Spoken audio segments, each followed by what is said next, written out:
Well, good morning all. It's 10 o'clock here in New Zealand. Thank you all for joining us today. We've got a great turnout. This is the first of our series of webinars where we're going to ask our market managers to connect with us and bring voices from our major export markets to you. In these hard times when we can't go to our markets and our markets can't come to us, we are really hoping that this will be a valuable forum for you to ask the questions that you have in your minds right now. So Canada, kicking off with Canada, this is our fourth biggest export market and a really premium market.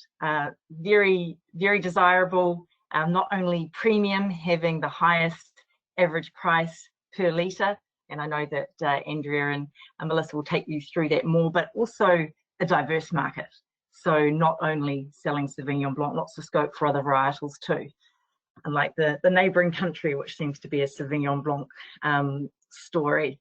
So we're really privileged today to have both Melissa and Andrea here to talk to us today. I always characterise in my mind Andrea and Melissa being a bit of the yin and the yang. They have got such complementary skill sets. Andrea was a national sales and marketing manager for two leading distributors, starting off in Vancouver with Mark Anthony and then moving to Toronto with them and later joining Lifford Wines and Spirits as their sales director. So she's got some incredible relationships with liquor boards there, which we are lucky to be able to leverage off. And Melissa, she's our wine person. She's a certified sommelier and has worked with many leading restaurant accounts with leading agencies, has experience with Diageo with their high-end wine and spirits brands, and then moved to Lifford Wines and Spirits. And I guess that's where the magic began between yourself and Andrea and this great idea to form a company together. And we were very lucky at New Zealand Wine Growers back in 2017 to have you both come and help build the New Zealand wine category in New Zealand for New Zealand wine. So really, really delighted to have you part of our team.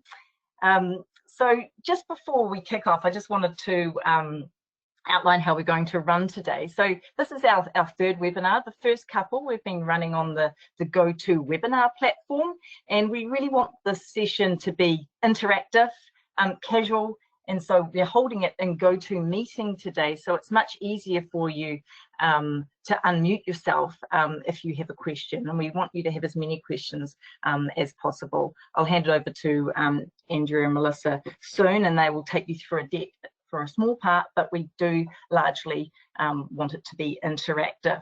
So you can see we've just got a few housekeeping points up on the slide right now, but with regard to the question time, unlike the webinar where the chat functions a little bit more formal, what we'd just quite like you to do here in the chat section is it's on the right hand side of your screen. If you could just write your name when you have a question, and I'm going to just help Melissa and Andrea moderate the session. So ask a question, and then I will ask you to unmute yourself and you can ask it. So yeah, just write your name if you have a question, sorry, and then I will, or Melissa or Andrea will come to you. We'll work it out as we go along. So yeah, bear with us. This is the first time we've done it in this format. We're learning as we go, and we're really keen to have your feedback on how it goes. So as with any of our webinars, we'll send you a very short poll after the session so that we can continue to improve.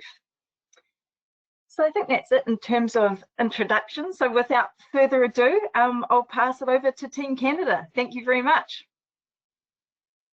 Oh, hello everyone. Did I just muck up the screen sharing now that I unmuted myself? There we go. If that's not working, someone please let me know. So I think everyone's probably had a chance to sort of read through all of the rules here, and any questions, please let us know. I think that we would be remiss to sort of not touch on this. We wanted to have this presentation before the pandemic happened, but I think that given the state of the world, it would be important to sort of touch on what's happening in Canada and the beverage alcohol industry. So liquor boards remain open across Canada, which is obviously great news. They are operating on reduced hours, many of them closing earlier, and also closing one day of the week in order to sanitize, but people are still have access to alcohol across Canada. On-premise remains shut, other than for food delivery. Many markets are allowing for food delivery services to deliver alcohol, which is obviously helpful to the on-premise, but I mean, from a sustainability standpoint, I don't know how much that's really going to help a lot of these restaurants. It's going to be difficult times for everyone, I'm sure, moving forward. On the positive side, the Canadian government did launch a rent subsidy for small and medium businesses. So we're really hoping that this can help many of the restaurants stay afloat for when life hopefully goes back to normal. Retail display promotions are still moving ahead in all of the markets. It's great for us because May is obviously a big month for New Zealand with Sauvignon Blanc Day, and sadly our wine fairs should have been starting tomorrow in Vancouver, but as you know, those obviously aren't going ahead. But yeah, so there's still lots of great attention towards New Zealand in liquor boards across the country. Some of them have been postponed till July with the SAQ, but for the other markets, all of our promotions are moving ahead, and in-store tastings are canceled for obvious reasons. We're in regular contact with the liquor boards across the country, so just had some conversations last week and early this week with some of them. So just wanted to share some of the thoughts with some of the liquor boards. The LCBO sales are really strong with the LCBO across the country. Going into February, I believe it was 60% of their subsets were in decline. Wine had been declining, and as of the end of March, all of the subsets are growing with the exception of champagne, largely driven to the decline in on-premise. But it's great news, and New Zealand is performing really well, which we'll touch on shortly. BC market, they had a really big stock up in March. Kim Giesbrick has said that a lot of her categories are showing decline in April. So it'll be interesting to see where BC nets out at the end of the month.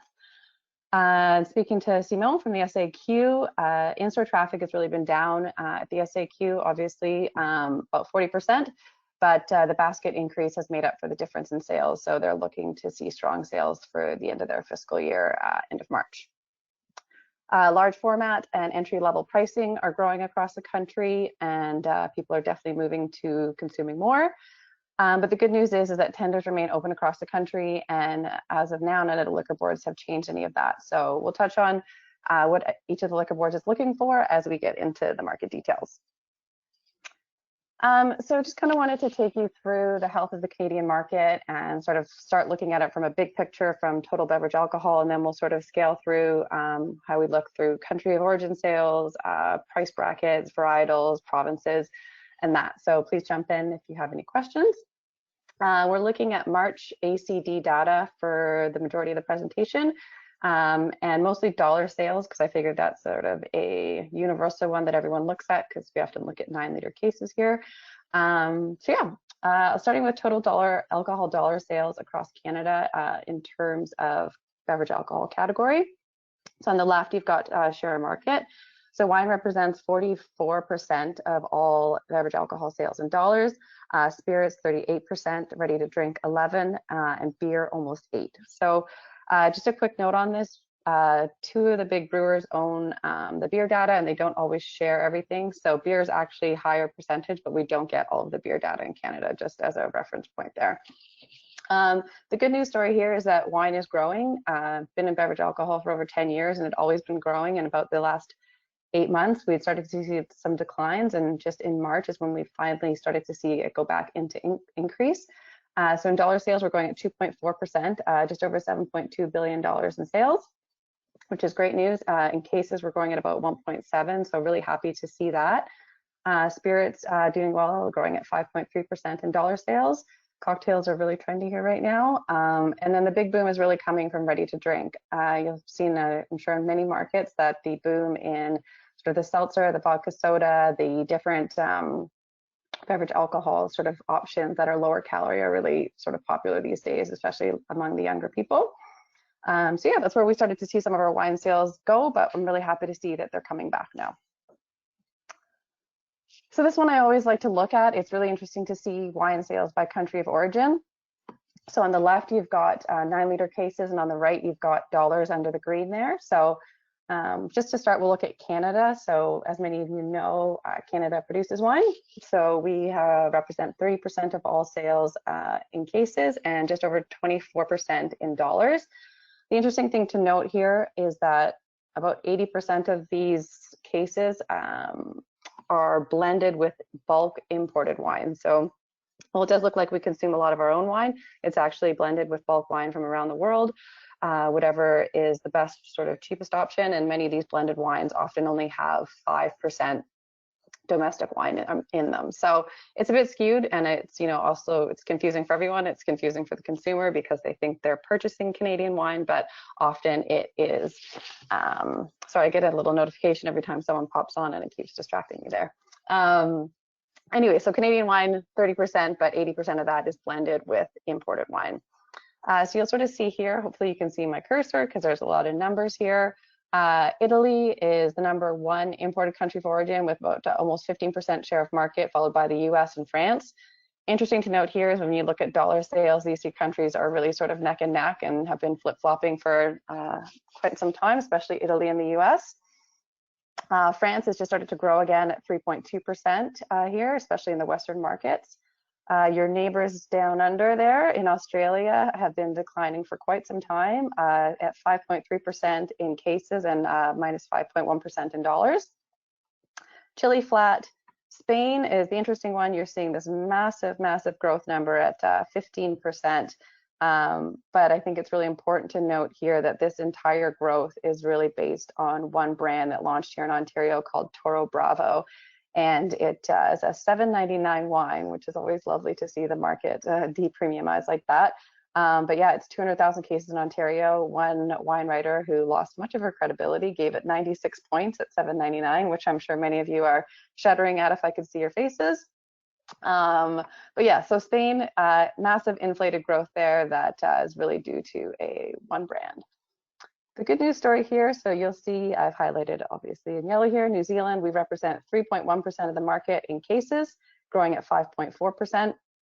When you look at dollars, we're growing, our share of market is even higher at 4.1%, which is great because we're growing faster in dollars. And yeah, if you look here, so we're #9, but if you were to look at share of market by dollars, we're actually higher than Argentina, so we would actually surpass them. So yeah, overall market is 45 million cases, growing at 1.7, as I mentioned, and $7.2 billion, growing at 2.4%. Average price by country. I know Philip always likes this slide, so I like to include it. We have the highest average price by 750 ml at $17.73 across Canada. The national average is $13.29, so this is always a great news story to see how premium we are. And if you look, so France is #2, the United States #3. The interesting thing to note here is where you see our, as I mentioned earlier, the domestic blended wines is really sort of booming in that 3 to 4 liter and blended with imported wine. So it's really that 1057, which is sort of dragging down that national average. Okay, so total wine sales by province. So you can see on the left here, we're looking at dollar sales in Canada by province. So Ontario and Quebec, if you look at these two markets, representing almost 65% of all wine sales in Canada. So really important markets here. You add in BC and Alberta, and you've got over 90% of the market, which is really why many people focus on these 4 markets when you're first coming into Canada. It's really your best bet to get share of volume. Not to say that the other markets aren't important, because it's also slightly easier to get into those markets at some times, and you can get some great traction by just with a little bit of love there. So yeah, Quebec is the #1 in dollar sales. If you were to flip this to cases, Ontario would be #1, but a bit more premium in Quebec, and the lack of the domestic wine sales. So yeah, all the major markets are growing. Alberta is doing really well, growing at 4.5% and sort of leading the charge there. So kind of try to remember some of these numbers. I'm going to pop into what New Zealand looks like, and I'll reference back here, but you can sort of see where we over and under index and where the opportunities are. So looking at New Zealand, so you'll see here on the left with the map, Ontario is our biggest market by far. So 36% of all of our sales happen in Ontario through the LCBO. Quebec, as you before, it was 32% of total wine sales, and for New Zealand, we're only at 18.2. So we definitely under index in this market. It's not a big surprise. It's a very old world driven market. We'll see that in the numbers a little bit later on, but really great new buyers in that category, and they're really keen to collaborate, and I'll touch on some tender opportunities coming up in that market. The other interesting thing to note here is we slightly over index in BC. You'll see we were 18 in total market, and in New Zealand, we have 20% of our sales there. And the big opportunity, or the really interesting fact I always find, is Alberta. You know, it's only 8% of total wine sales, but 16% of our sales happen here. And if you look over on the right, you'll see they are the fastest growing New Zealand wine market as well, growing at 12.2%. Some interesting opportunities in terms of what varietals are growing there as well. But yeah, you'll see Ontario growing at 5.4%, BC 3.8%, Quebec declining at 1.3% right now, which we're looking to turn around. Okay, so total wine sales by varietal. So this here just kind of gives you an idea of where the trends are in Canada in terms of total wine and what categories people are drinking. Red blends became really big a few years ago with the onset of the Apothic and the Cupcake and Menage a Trois and many of those brands, and have sort of stayed strong. Red blends were also big in the domestic wine category and across many others, but those are the two driving forces I really think behind that volume. Cab being the number 2 single varietal red. Pinot Grigio is our number 1 white, largely driven by the domestic wine market, and Italian Pinot Grigio is obviously very popular here, growing at 5.1%. If you look at the Sauvignon Blanc number here, growing at 5% overall, and New Zealand represents about 1/3 of that total volume in there. Pinot Noir doing well in Canada, some work for us in New Zealand, but growing at 7.2%, really driven a lot by some French Pinots in Quebec, as well as Meiomi is investing heavily since it's been purchased by Constellation here. And that other little 200,000 case brand there is really what's propping up that Tempranillo category there. So we'll pop and look at New Zealand wine sales by varietal. So we can just sort of see how we differ and see where the opportunities are here.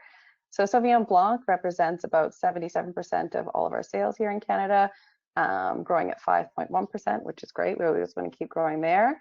You know, we're definitely showing declines here in Pinot Noir and Chardonnay, but you know, I looked at this data a couple months ago, and Pinot Noir was declining at 10% and Chardonnay was declining at 8%. So we're moving in the right direction, and it's great to see that. I mean, we really want to focus on these two varietals and really pushing them with the liquor boards. So it's great to see them sort of going in the right direction. Pinot Grigio, so you'll see that there's Pinot Grigio and Pinot Gris in the New Zealand data. So this is largely driven by Oyster Bay, as they've chosen to go that route, as well as Monkey Bay and Stoneleigh have really classified in that Pinot Grigio, and the rest of the Pinot Gris coming into this volume that you'll see here. Rosé obviously doing very well as it is across the world, but it's nice to see New Zealand is getting its fair share, and we're growing at 24% here. Merlot declining at 14%. Majority of that volume is Oyster Bay. There are some other SKUs in the market, but an opportunity there. So Syrah, small base, but nice to see a nice spike here.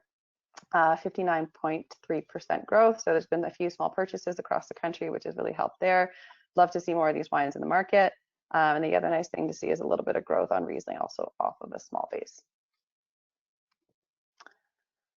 So just as the last sort of summary across from Canada, just looking at wine sales by price tier. So on the left, you'll see total wine sales, on the right, New Zealand wine sales, and we're looking at by price bracket.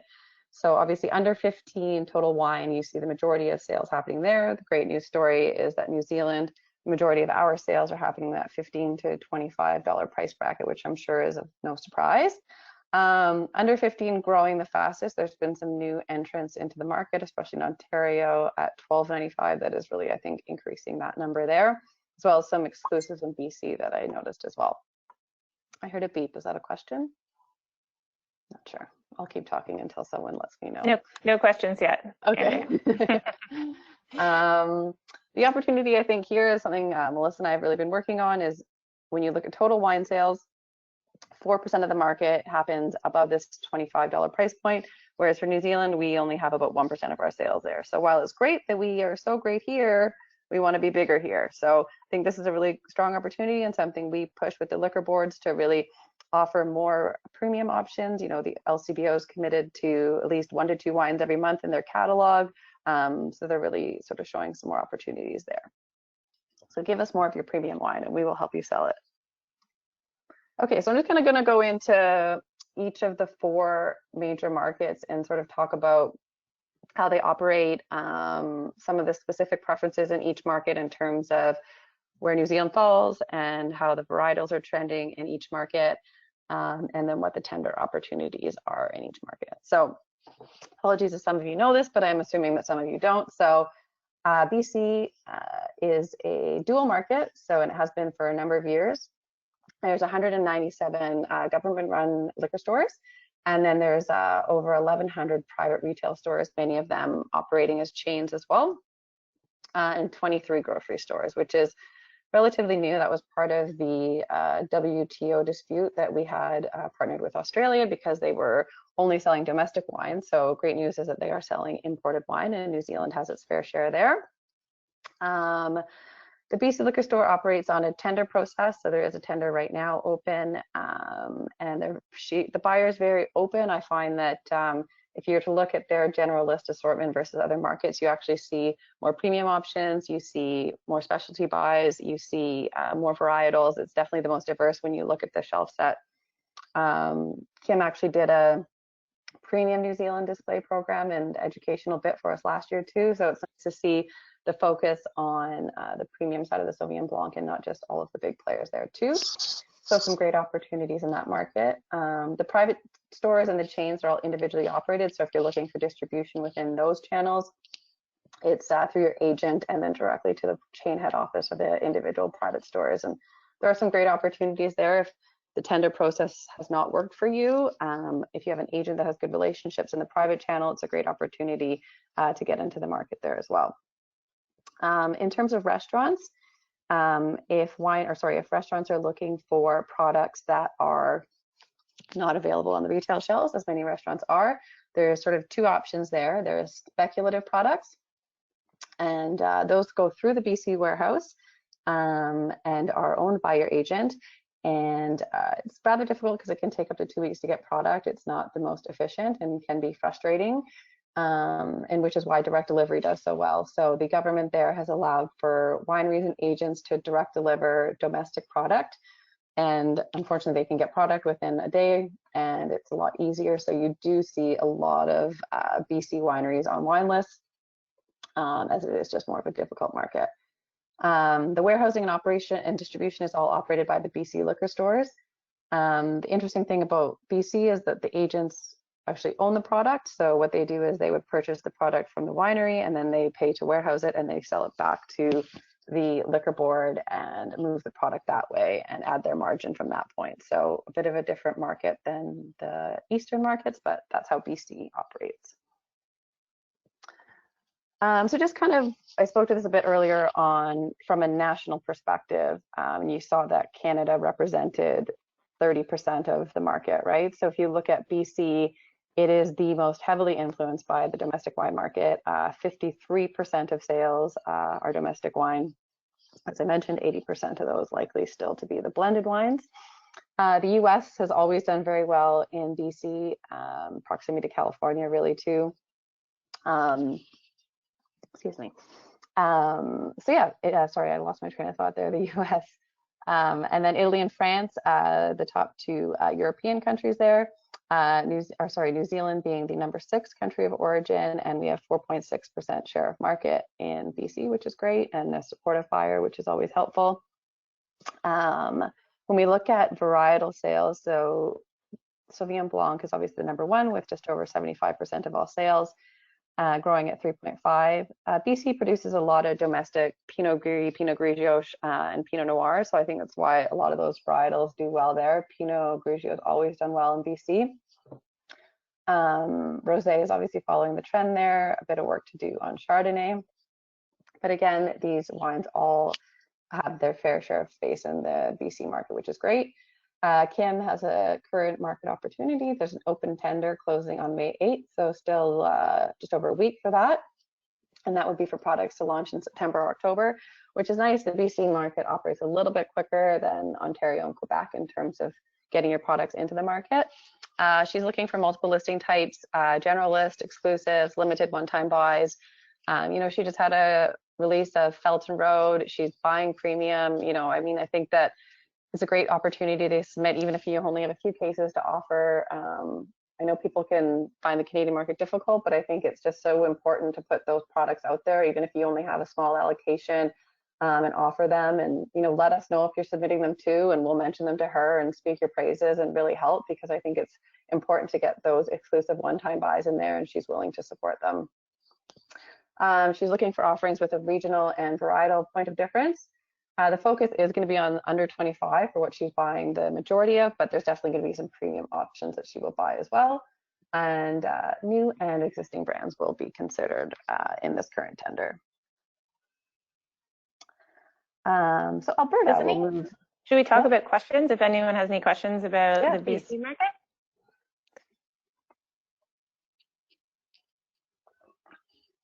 I guess I was just so crystal clear.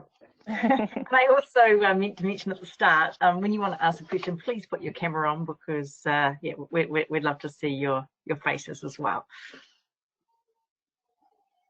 Perfect. I will continue talking then. All right, so Alberta, often known as the Wild Wild West, because it's fully privatized, has been since 1993. When it was a liquor board, I think it was about 140 stores, and now there's well over 2,000 retail outlets in Alberta. The chain business is very important in this market. There's a number of large chains. I think there's about 15 to 20 of them. 65% of the business goes through the chain. So I think that if you're looking for an agent in the Western markets, it's really important to discuss whether they have a good relationship with the large chains in Alberta. The biggest ones being Liquor Depot, Co-op, Sobeys. I can provide a list if anyone's interested, but that's really the best way into the market. All purchasing marketing, there's no tenders in Alberta. If you're agent, it's similar to BC in that the agent owns the inventory. So the agent would buy the inventory from the winery, warehouse it themselves, and sell it back to the chains or the private stores. The other interesting thing about BC and Alberta is that they often share inventory, right? So if you order something into Ontario, it's comes straight from source, or Quebec, that's the only place it can come from. Whereas BC and Alberta, they can actually allow for inventory to ship between the two. So if you're going into one market, it always makes sense, I find, to do both. Flyers are their primary marketing tool. It's really a loss leader market. You'll see that they'll, you know, dump price on one product, and that's really the way they do it. Costco is massive there. They have a lot of their own Kirkland signature products that they compete with. But yes, chains are the way to go in Alberta. Restaurants, they all can really order from whoever they want. It's difficult to track on-premise sales in Alberta, because if some of these restaurants buy directly from the private retail store or chain, the sales aren't necessarily recorded in the data. So you really only see on-premise when they're buying directly from the warehouse, which doesn't happen that often. So less information, but more freedom. So retail and warehousing and distribution are managed by the private liquor industry. Agents are responsible for ordering and shipping. So what's interesting here is that Alberta, while the agent owns the inventory, they have the lowest tax rate here in Alberta. So it's a flat tax. So it's the biggest opportunity I find for premium wine that many people may not think of, because, you know, wines that might be $100 in BC, they'll come in with your same FOB at like $65 in Alberta because of the flat tax, whereas the rest of them sort of are sliding scale as you go up in retail price. So it's a really great opportunity for premium wine in Alberta. So looking at provincial preferences, it's sort of, it can be similar to BC. I find they follow similar trends given their proximity, the sharing of warehouses. The US is 28% of sales, Canada's 26%. That's really largely the BC wines coming into the market. If you were to flip this into cases, Canada would be #1, but the US is more premium. Apologies if you can hear the crying baby in the background. Not distracting at all. So New Zealand, this is a great market for us, be it a smaller market, but this is where we have the highest share of market at 7.8%. When you see our national average is 4%, right? So it's really great to see us double our share of market in Alberta. The really great news story here too is the success of Pinot Noir in this market. I think this is our highest share of market for Pinot in any of the major markets. You'll see Sauvignon Blanc is growing at 13%, but when you look at the Pinot sales, we're growing at 17.4%.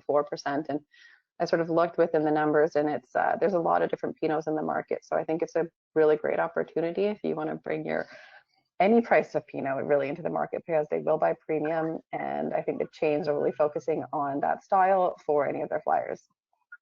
Pinot Grigio doing well. Rosé, really, New Zealand Rosé was massive when it first kind of hit the market here, so it's probably just slowing down a little bit there. Yeah, so this is Alberta. I haven't included any information on tenders because, as I said, there are no tenders. Moving a little further west. So for the purpose of today, given that 90% of this, over 90% of the sales happen in the 4 major markets, I'm only going to talk to those. If you have questions on the other markets, I'm happy to chat with you privately. I did touch on Nova Scotia and Manitoba in the guide to market if you've had a look at that. So Ontario, the big beast, 664 LCBO stores across the province, 210 agency stores in rural areas, and 135 grocery stores across the province now selling wine. We do have imported wine in all of those, but those all have to be already general list products. So whereas in some markets you might see grocery and be like, oh, that's another way into the market, but no, the LCBO owns the monopoly there, and the grocery stores can only buy what's available in the general list from the LCBO. There's 3 channels really within the LCBO. There is vintages, which is the premium segment. You've got frontline releases, which come in every 2 weeks, and then the idea is that they're gone quickly. The LCBO wants them sold in 8 weeks. I know some people in the past have had the question, you know, I brought my wine into the market and it was discounted because I didn't sell through fast enough. And that, I would say, happened more frequently before. Excuse me. But the LCBO is actually forcing out more of that inventory now. So say they bought, you know, 168 cases of your Sauvignon Blanc at $25, and they only forced out 80% to the stores, then the rep or your agents would be responsible for getting that other 20% out. And if they didn't, there would often be discounts. And obviously wineries would be upset because no one wants to sell their wine at a discount. Now the LCBO is actually forcing out almost 95% of inventory. So we're really seeing a reduction in that residual warehouse inventory and any sort of products getting discounted. It may still happen. I'm not saying it doesn't happen, but it's definitely way less frequent in the LCBO. We've really been pushing them to get to that 100%, and we're almost there. The LCBO operates on an extremely slow tender process. I know it can be difficult when you submit a wine, you submit your vintage, and then they don't ship it for another 8 months. Fortunately, it's the way they operate. It's the way their paperwork is, their systems. They're looking at revamping how their systems work and into a newer one, but that obviously takes time given a monopoly in the RFP process, but it is something they've addressed.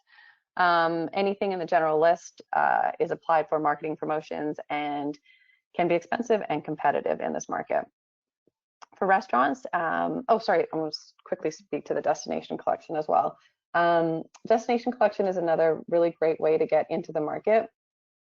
What the LCBO did is they picked one store across the province for every country and have made it sort of a niche store for that country. So, you know, it started with a Greece one in the Greek community, and then there was a Portuguese one and a kosher one. And so we now have a New Zealand one in the city, which is great. And it's a really great way to get your products into the market. If your agent has a relationship there, you can get 10 case buys in there. Restaurants can order them, people can buy them online, and they're really keen to expand this channel.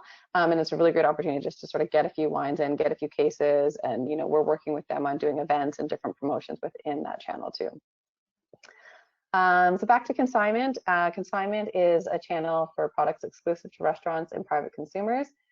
It's a great way to get your wines into restaurants. The difficulty there can be that some of these agents, you have to have a certain allotment within the LCBO warehouse. So, you know, when I spoke to BC in Alberta, an agent owns the inventory, they buy it, they can do whatever they want with it. Given that the LCBO owns the inventory here, they are really restrictive on how much they're going to carry within their 5 warehouses because they operate everything. So you have to have an agent that would have a strong consignment relationship and would be willing to and have the space to bring your products in, as they are restricted to how many products they are allowed to have on the water and how many products they're allowed to have within their warehouse. So there's a lot of great consignment agents in Ontario that do an amazing job, trying to support them as much as we can during this time. Yes, that is the best way into the on-premise in Ontario. Looking at provincial preferences within Ontario. So obviously Ontario produces a lot of domestic wine within the Niagara region. Only 24% of sales, whereas we saw in BC it was over 50%. So a bit more of a diverse market here in Ontario. The US represents 20% of sales, Italy 16%. We are number 7 with just under 5% share of market. So again, over indexing in the overall Canadian total. In terms of varietals and who's performing or which varietals are performing well here. Sauvignon Blanc going strong, 4.7%. You know, when I spoke to generalist and vintages, when you look at those channels, generalist is really primarily Sauvignon Blanc. There's 1 Chardonnay and 2 Pinots left. You'll see actually in saying that Pinot Noir is declining at 15%, and that is due to one of the generalist products not making the cut in terms of quota. But yeah, so the Pinot Noir opportunities are really now more in the vintages side of the business, where you have the more premium options. I mean, there's not a lot of general list under $20, so it's a great opportunity to put your vintages products in there. Andrew, may I interrupt you for one moment? Course, we do please. have some questions on that actually in Okay. Ontario. So to start the conversation, the first question, really keen to find out more about the LCBO tenders, which we talked about, and why they don't often reflect real styles and price points, especially from regions like Central Otago. So maybe to touch on in terms of varietal. For sure. offerings. I mean, I think that's something we've been pushing the LCBO a lot on. They don't really specify what they're looking for necessarily. It'll be a generic New Zealand Pinot Noir call for tender, as opposed to really specifying what price points or what regions they're looking for.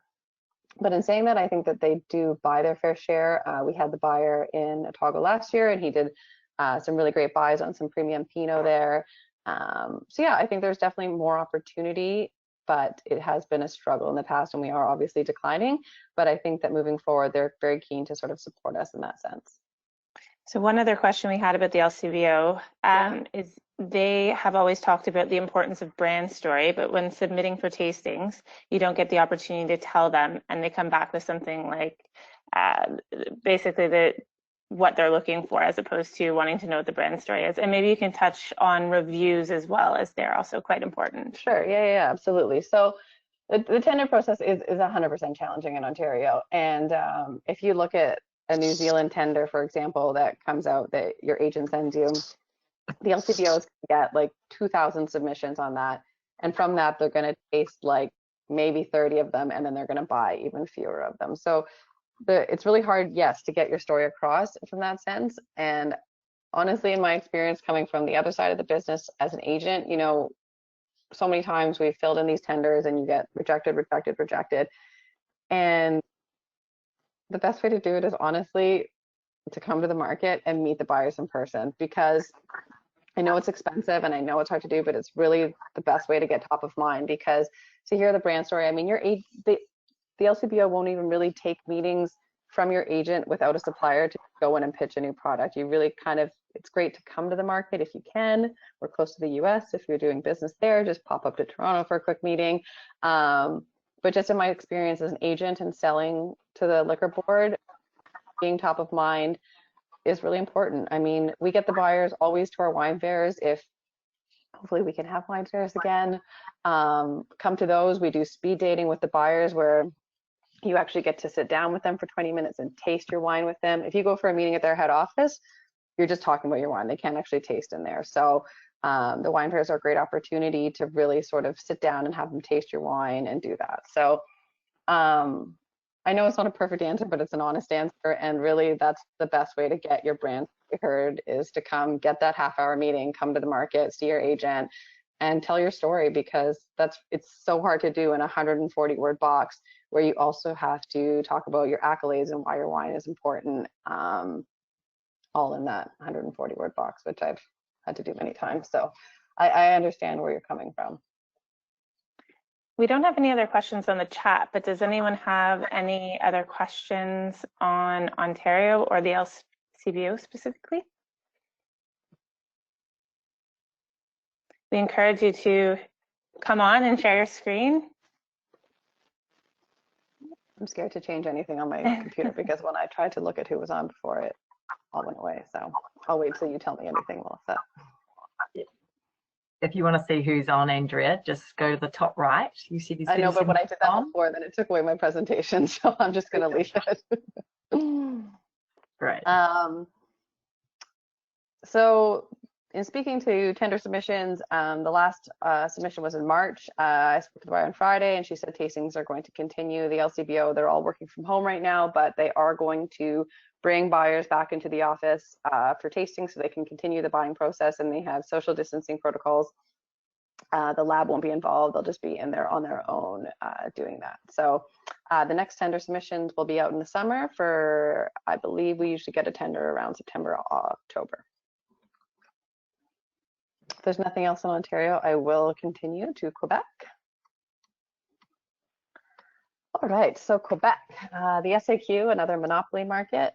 There are 407 SAQ stores in the province, and there are 437 agency stores operating in the rural markets, and almost 8,000 grocery stores selling wine and beer.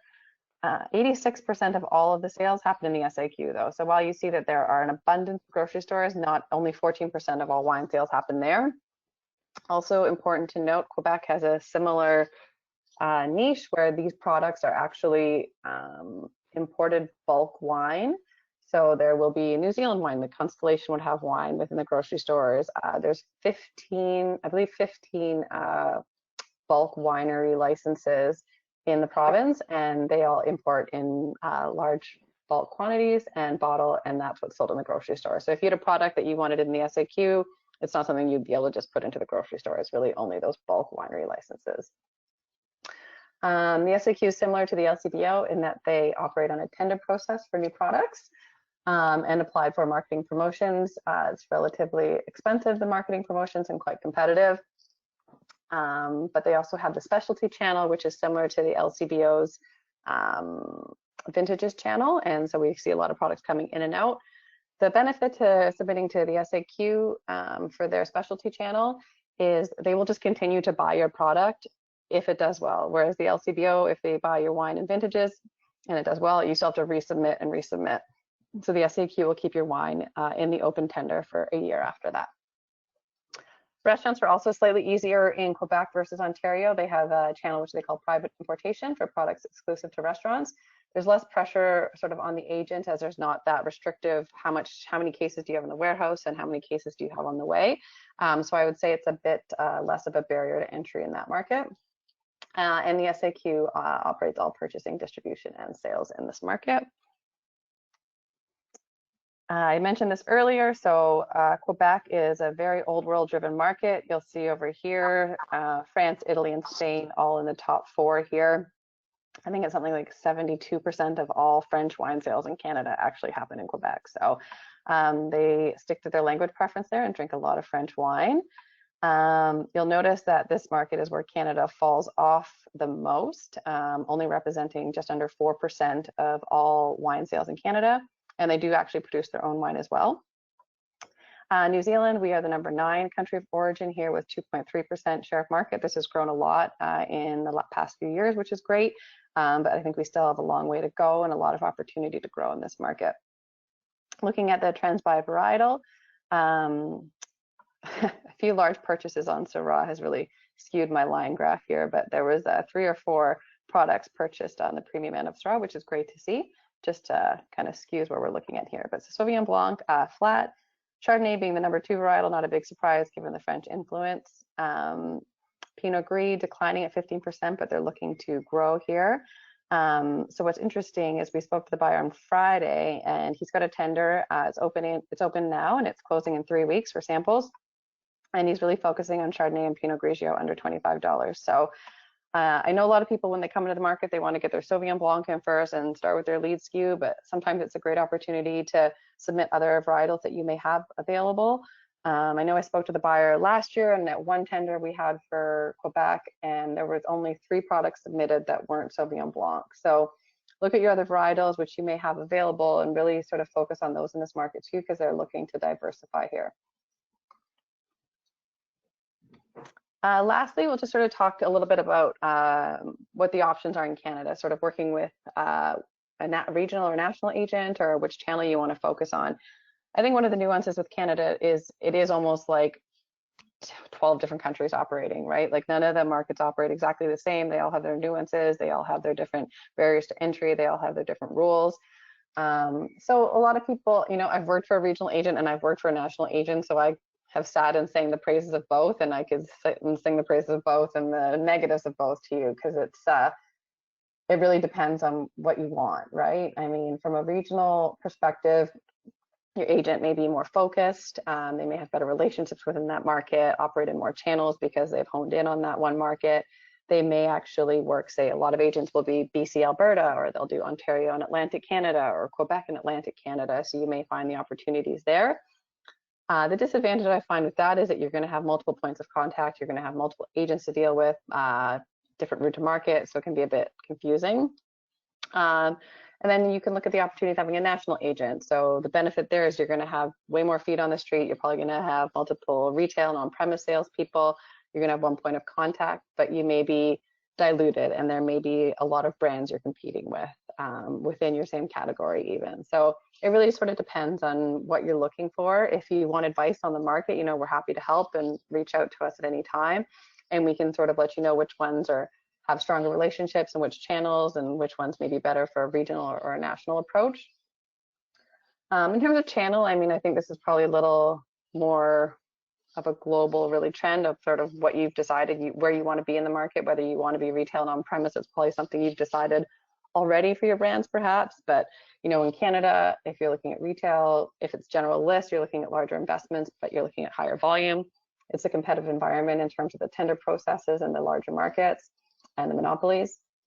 If you're looking at on-premise, it's gonna be smaller volume, but you know, I think there's a great opportunity for exclusivity. If you only have 20 cases of a really great wine, you know, offer it to your agent in consignment or speculative or private importation, and it's a great way to sort of seed your wines and get visibility to key trade. And in Canada, and I'm sure in many other parts of the world, but that's really where it dictates market trends, right? You know, rosé and bubbles, those trends really started in on-premise, and now you see them booming in retail. So we do have one question regarding the Quebec market. The tender was calling for Chardonnay and Pinot Grigio. However, Pinot Gris, assuming, is also acceptable. Yes, absolutely. That was an easy question. Good. There was another question I'll speak to as well. David from Toy Toy reached out to me today about having multiple agents in Canada. So if you have different brands within your winery umbrella, or you have different wineries under your ownership umbrella, you are welcome to have different agents across Canada. Villa Maria is a good example of that. You know, they've got Villa Maria with a big national agent, and then they've got Esk Valley and Thornbury with more small regional focused agents, right? So there's definitely, with one brand in one province, you can't have different SKUs across agents, but you can have different brands and different wineries across the different, your different agents. Right. Andrew, how many more slides do you have just before I throw out some questions there? That's the last one. Yeah. Great. I was just wanting to pose a question to you both of, you know, in the time that you've worked with New Zealand wineries in Canada, is there any advice of things that you perhaps see us do that we could improve on? Any common pitfalls, anything that you think that are just quick wins to advise the group that perhaps avoid that, do more of this? I would say that I touched on it briefly, but I think one of the biggest things we hear, which is that my wine got discounted and I don't want to go back into the market again because I hated that happened. And I think that people really should know that that's changed. In addition to that, people complain about how long it takes for the wines to get into the market. And that's one of the biggest complaints. That is what it is. it is what it is, unfortunately. But if that's your biggest issue with Canada, then go to BC and Alberta first, or go into consignment in Ontario, or go into destination collection in Ontario, or go into private importation in Quebec, or try specialty. Like, there's other avenues if you don't want to wait for that tender process, right? There's definitely, like, it's not to write off Canada because you don't want to wait for that one tender that might fit. There are other options within Canada, within each of the markets. I think too, I mean, Andrea touched on it a little bit, but just really understanding your winery's objectives before coming into market so that you make the right decision on the agent, because some agents have excellent relationships with retail versus some agents who work really, really closely with the on-trade, and often they don't necessarily cross over. There are some exceptions to every rule, of course, but there's definitely a specific direction for the agent. So just understanding sort of what that looks like from your winery's perspective, and then making sure that you make your selections with that in mind. And we're happy to offer any advice or any opinions as well if there's ever any questions about sort of what you're looking for within market. Feel free to reach out to us and we can happily help guide. Yeah. Great. And I've been connecting a little bit with Erica Crawford lately. I know, Erica, you travel to Canada a lot, and I know you're on the call today, and I just would love it if you would just say a few words to us about, from your experience of going to the market, what have been the secrets to your success, or the things that you've learned along the way that you could share with the rest of the group.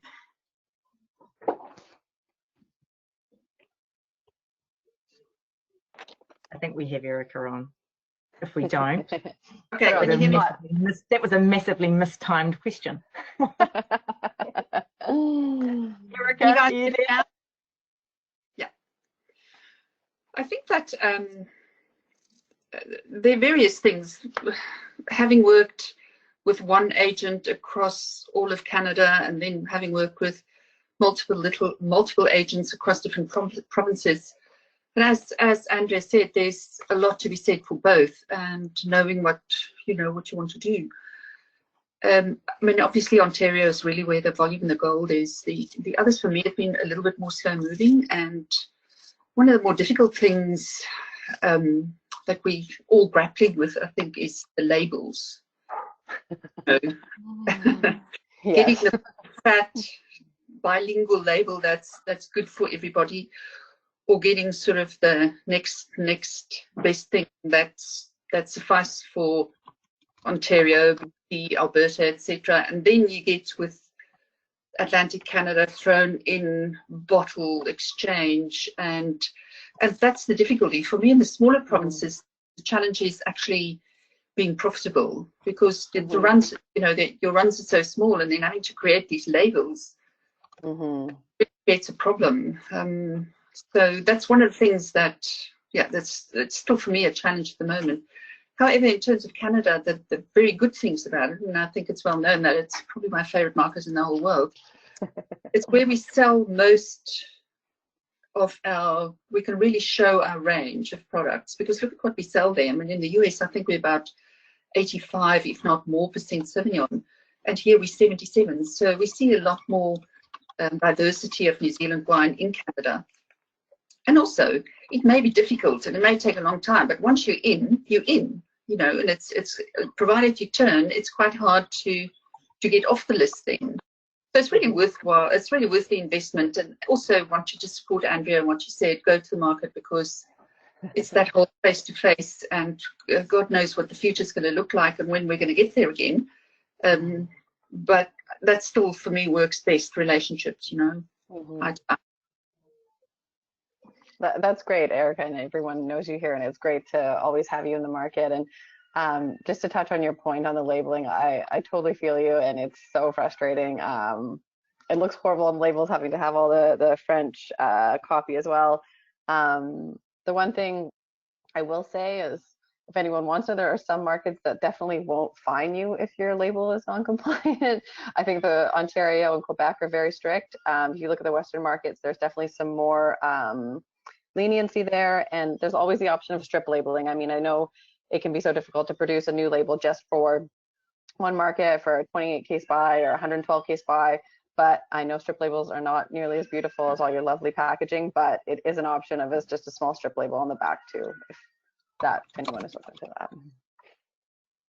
And just to touch on loyalty actually for a second, because I think although it's extremely important to have the wineries in market, we are working really hard to understand what each province is looking for and how we can help diversify with new wineries in market and also help wineries currently in market through our events. So it's really important if you have any feedback or you're interested in participating that we work together, because the trade is really, really interested in seeing more of us, and the more seminars we can offer and the more events that we can offer and the more opportunity we have to taste with them, it really helps start the momentum as a category.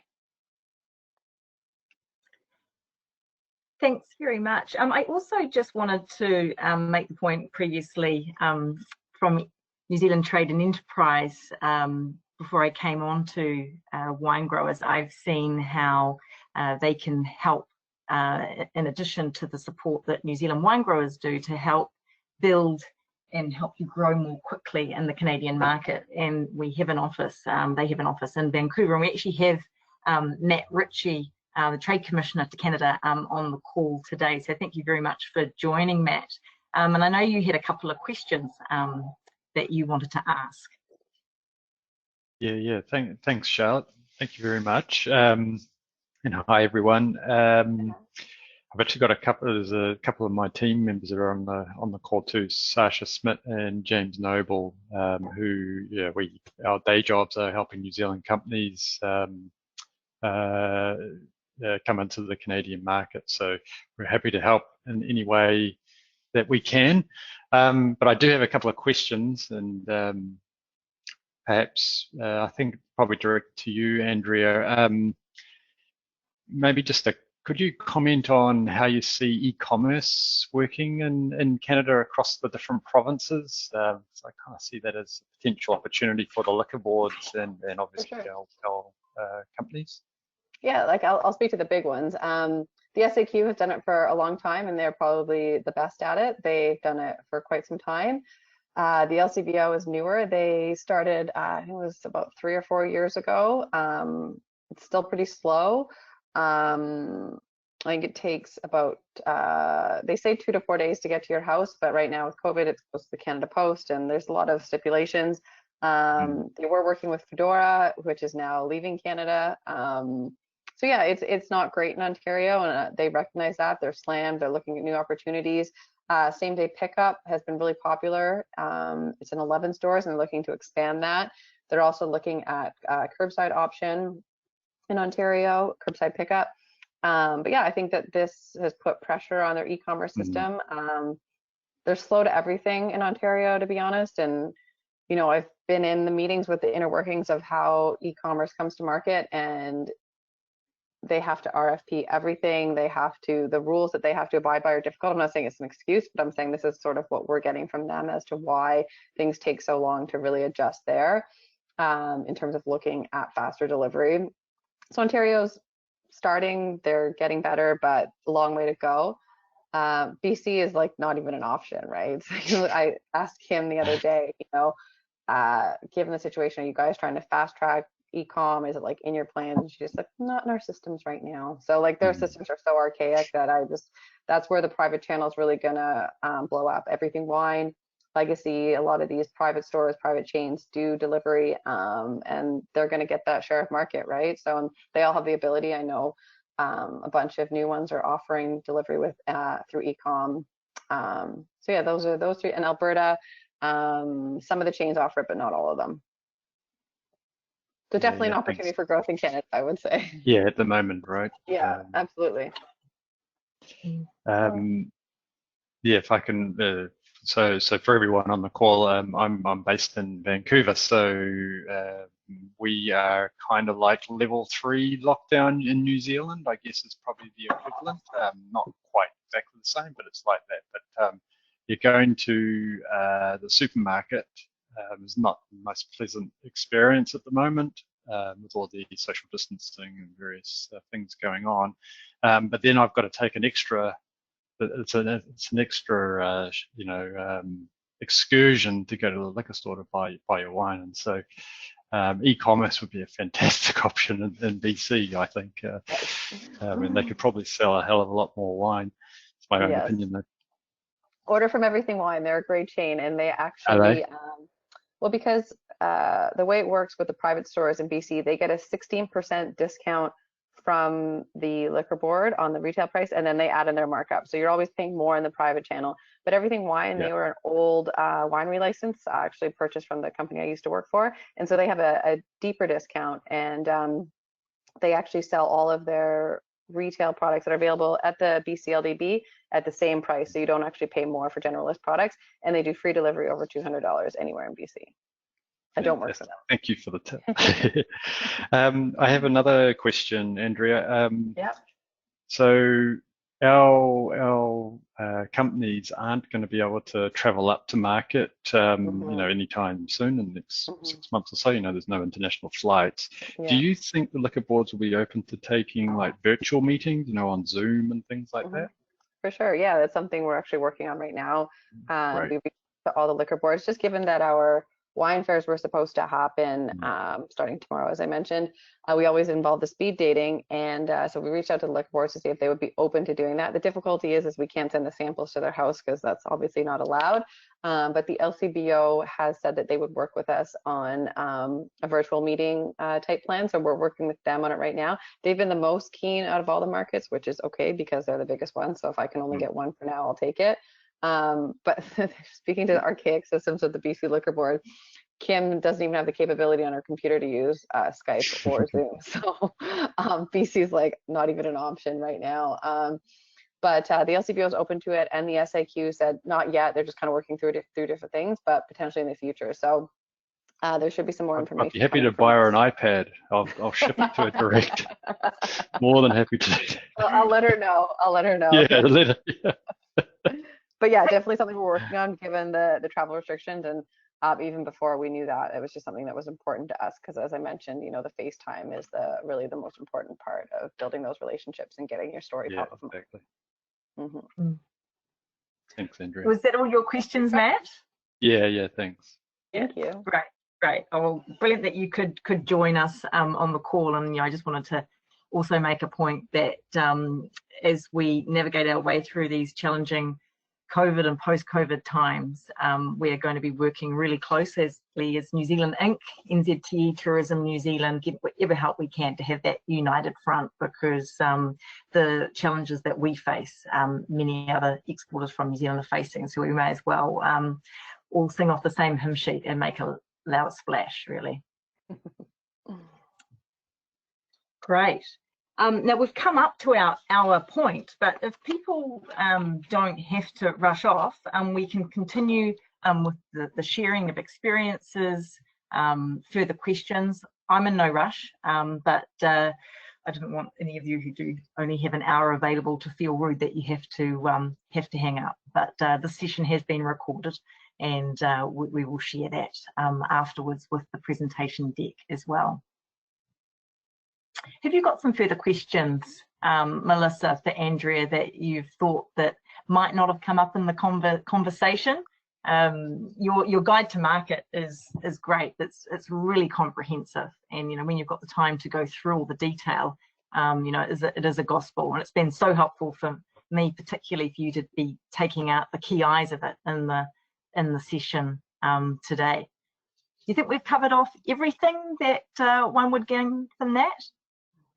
Well, Andrea is our retail expert, as you can see, and has covered a majority of the points that we kind of had a bit of a whiteboard session on, just sort of gauging what the wineries would be interested in hearing. But we would be happy to take more questions if there were any on any of the markets, or if there were any questions on any of restaurants or on any events that we have. We are looking to work more closely with all of the wineries for future, just to understand what is most important for them in market when it comes to events. So any questions or any feedback really that anyone has is much appreciated. Yeah.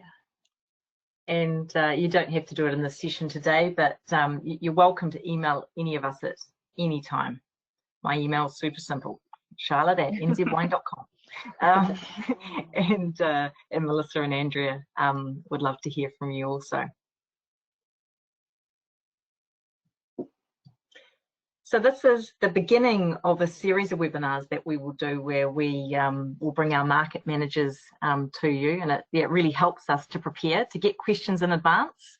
So keep looking at our webinar section on our website, and we will also send out an email and put it in our Facebook closed marketing group as well, to give you sufficient time to plan for those.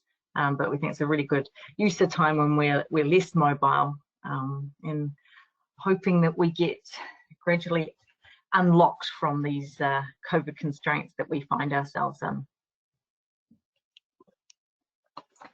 Great, guys. Well, that was a brilliant presentation. I know from the comments I've seen coming through that our wineries have got a lot out of that today, Andrea and Melissa. So thank you very much for taking the time to do that. And I know that everyone can go through it at their own leisure as well. Raised some great points of little jewels, little nuggets of information, opportunities in there.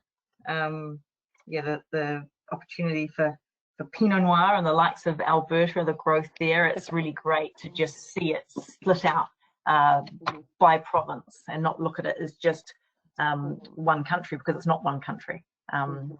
Many individual realities, right? Absolutely.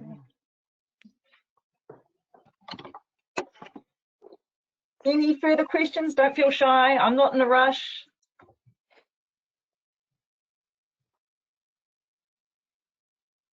No.